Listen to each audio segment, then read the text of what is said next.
لا تلہکم اموالکم ولا اولادکم عن ذکر اللہ، میرے بندوں کہیں تمہیں تمہارے مال تمہاری اولاد اللہ کے ذکر سے، اللہ کی عبادت سے، اللہ کی بھکتی سے دور نہ کر دے۔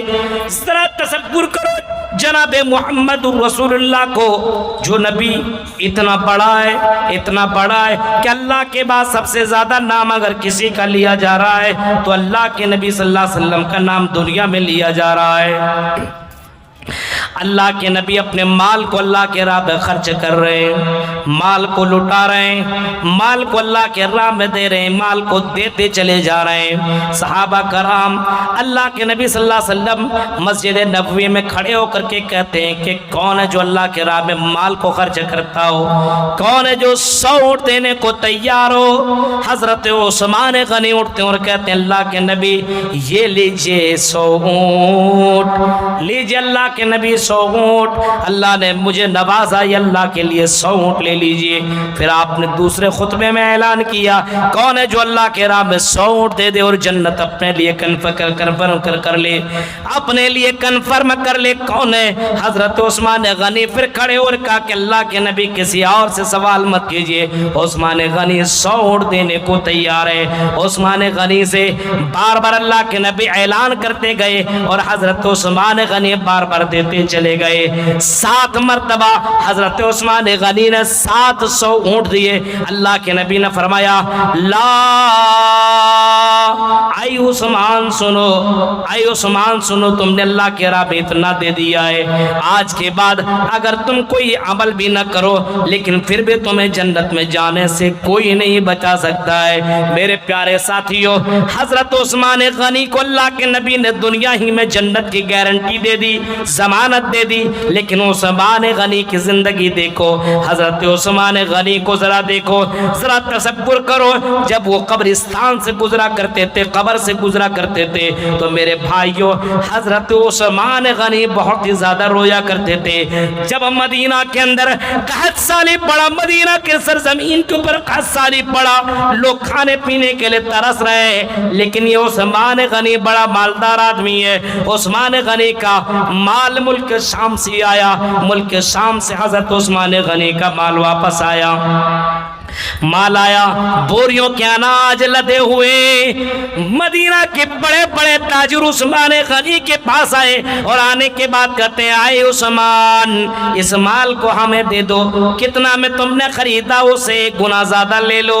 کہا کہ نہیں، اس سے زیادہ مجھے فائدہ ملنے والا ہے۔ ایک اور تاجر آگے بڑھا، آئے عثمان قحط سالی کا فائدہ ہم اٹھائیں گے، آئے عثمان ہمیں یہ اناج تم دے دو، ہم تمہیں 2 گنا زیادہ فائدہ دیں گے۔ عثمان غنی کہتے ہیں نہیں، اس سے زیادہ ہمیں فائدہ ملنے والا ہے۔ ایک تیسرا آدمی آگے بڑھا، آئی عثمان یہ مال ہمیں دے دو، یہ مال ہمیں دے دو، ہم 3 گنا تمہیں زیادہ دیں گے۔ ایک جو حضرت عثمان غنی کہتے ہیں نہیں، اس سے زیادہ مجھے ملنے والا ہے۔ ایک چوتھا بڑا اور کہا آئی عثمان غنی 4 گنا لے لو۔ 5واں بڑا، آئی عثمان 6 گنا لے لو۔ ایک اور بڑا کہا 7 گنا لے لو۔ عثمان غنی کہتے ہیں اس سے زیادہ مجھے ملنے والا ہے۔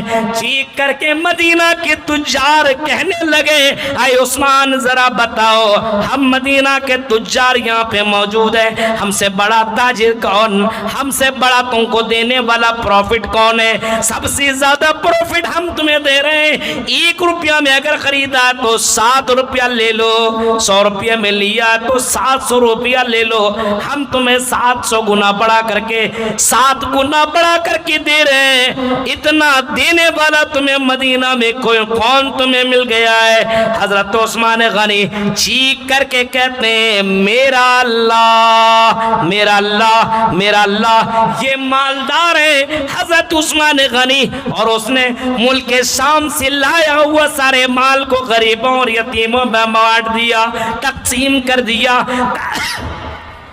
قحط سالی کے موقع پہ تمام مال کو اللہ کے راہ میں قربان کر کے کہہ دیا میرا اللہ اس سے کئی گنا زیادہ دینے کے لیے اللہ میرا تیار ہے. اس کے پاس اتنا خزانہ ہے، اتنا خزانہ کہ اس کے خزانے کی کوئی کمی نہیں ہے. میرے پیارے ساتھیوں، یہ عثمان غنی تھے جو اپنے ہاتھ کو روک سکتے تھے، مال بچا سکتے تھے، لیکن میرے پیارے ساتھیوں ان کو معلوم تھا کہ اللہ کی راہ میں خرچ کرنے والا، اللہ کی راہ میں اپنے مال کو لٹانے والا، کل قیامت کے اللہ تعالیٰ ایسے لوگوں کو جہنم سے بچا لے گا.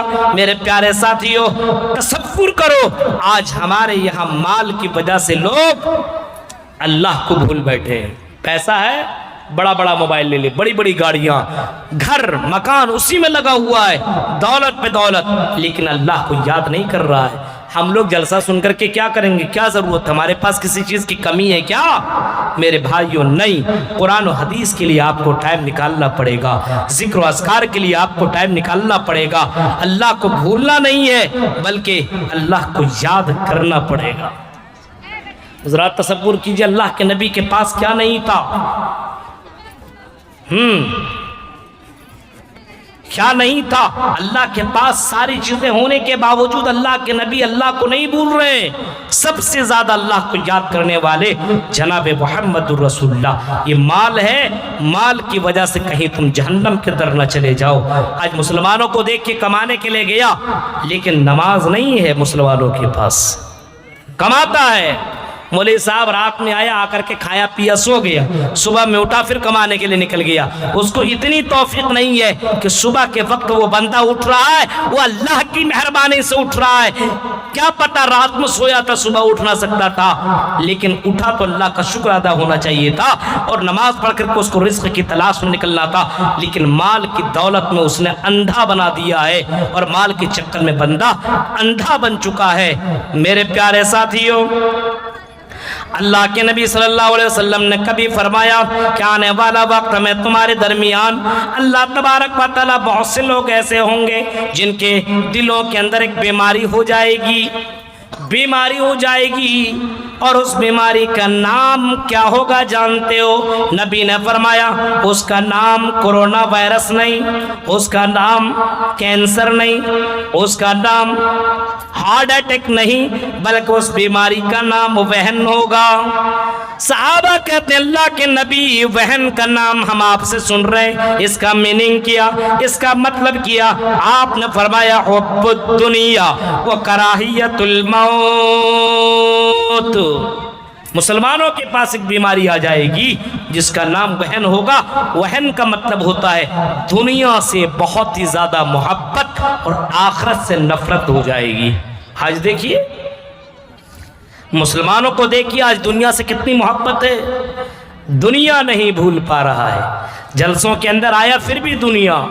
اعلان لگایا گیا تھا، اشتہار میں میں نے پڑھا تھا کہ دکان لگانا سخت منع ہے، لیکن اس کے باوجود دکان لگی اور دکان میں بھیڑ لگی اور دکان سے خریداری ہوئی. بتائیے میرے بھائیو، دینی جلسوں کے اندر اس طریقے کے معاملات کرنا کہاں تک صحیح ہے؟ ذرا تصور کیجئے کہ آپ اللہ کو خوش کرنے کے لیے جلسوں کے اندر آتے ہیں کہ ہم اللہ کی باتوں کو سنیں گے، رسول کی باتوں کو سنیں گے، اور آپ جلسہ گاہ میں نہیں بلکہ میرا اور ٹھیلا میں اور دکان میں جا کر کے دکانداری کر رہے ہیں. ذرا تصور کرو میرے بھائیو، غور کیجئے. آپ چاہتے اللہ رحمان بھی رہے راضی اور شیطان بھی رہے راضی، یہ کیسے پاسبل ہو سکتا ہے؟ ذرا آپ خود بتا سکتے ہیں میرے بھائیوں.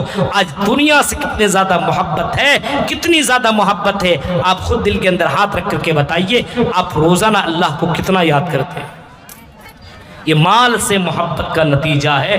مال ایک اللہ کی بہت بڑی نعمت ہے، لیکن مال کے چکر میں اللہ کو بھولنا نہیں چاہیے.